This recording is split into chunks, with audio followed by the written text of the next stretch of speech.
Hey guys, in today's video, I want to bring you a complete overview of the life cycle of chickens. Many people think all chickens live the same way, but the truth is their lifespan, behavior, and development vary greatly depending on the type of farming system. I'll explain the differences between meat chickens, broilers, laying hens, ornamental breeds, and breeders. I'll also talk about their behavior, sounds, hierarchy, and feather molting at each stage of life. So don't forget to like the video, subscribe to the channel, and let's dive into the world of these amazing birds. The first phase is the embryonic stage, from egg to hatching. Everything starts with a fertilized egg. If incubated correctly with the proper temperature and humidity, it will hatch into a healthy chick in about 21 days. During this time, the embryo develops rapidly, forming organs and feathers, and preparing for hatching. Just before breaking the shell, the chick already makes sounds. Some say it's already communicating with the hen while still inside the egg. Second phase, from hatching to the 4th week. Right after hatching, chicks need constant heat, the right feed, pre-starter or starter, and clean water. At this stage they make soft peeping sounds, stay together in groups, and don't yet have a defined hierarchy. They start growing their first feathers, replacing the fluffy down.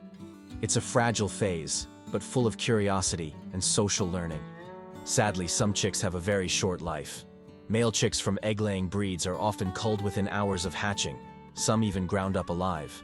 They are usually used as feed for zoo animals or other purposes.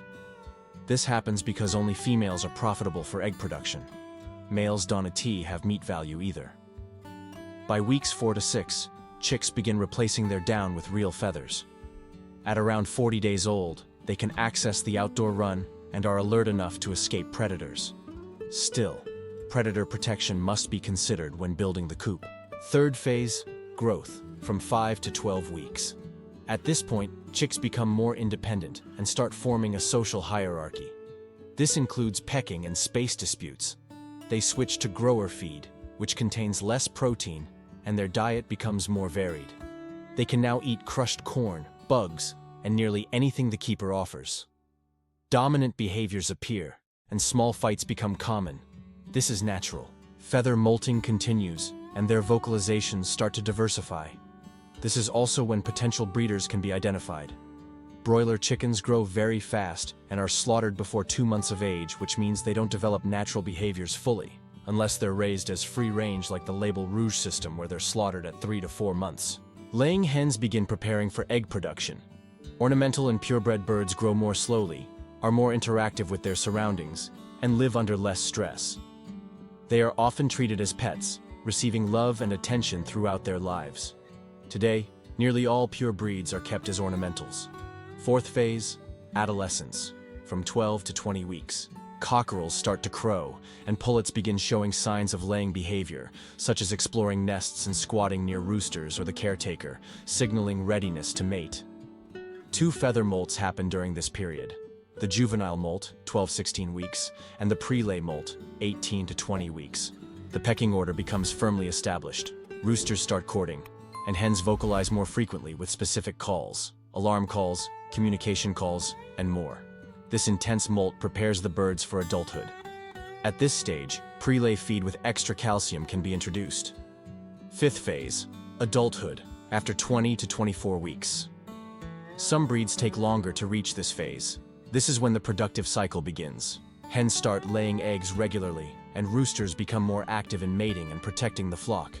Their vocalizations become constant, laying sounds, alert calls, feeding calls, and the roosters crowing to claim territory. You also hear the unmistakable clucking of a broody hen. Feed should now be layer feed. Free-range birds also eat insects, grass, fruits, and various other foods. The social hierarchy is now well established. In larger flocks, the dominant birds are obvious. If there's a rooster, he is the king. No hen dominates him. You can observe this by watching where the birds perch at night. Higher roosts are for the most dominant. Each breed has its own rhythm. Laying hens are active but wear out faster. Breeding birds have a slower pace.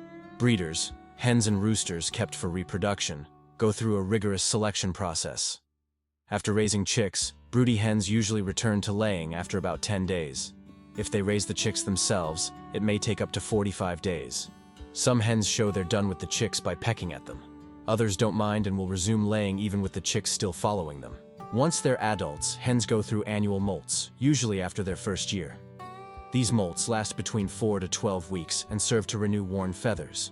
During this time, egg production drops or stops altogether, as the hen's energy is focused on molting. Over a lifetime, a hen may go through 6 to 9 molts, depending on environmental conditions, care, and overall health. These molts typically happen at the beginning of the year and end before winter. Sixth phase, aging and decline. As time passes, egg production decreases, feathers lose their shine, and the hens become calmer, though still socially active. Ornamental hens stand out during this phase. They often live many years and continue laying occasionally even in old age. In commercial egg production, hens are considered old after 2 years. The same goes for breeders, at least in terms of reproductive life, as fertility drops significantly. However, this depends on the breed and how they've been raised.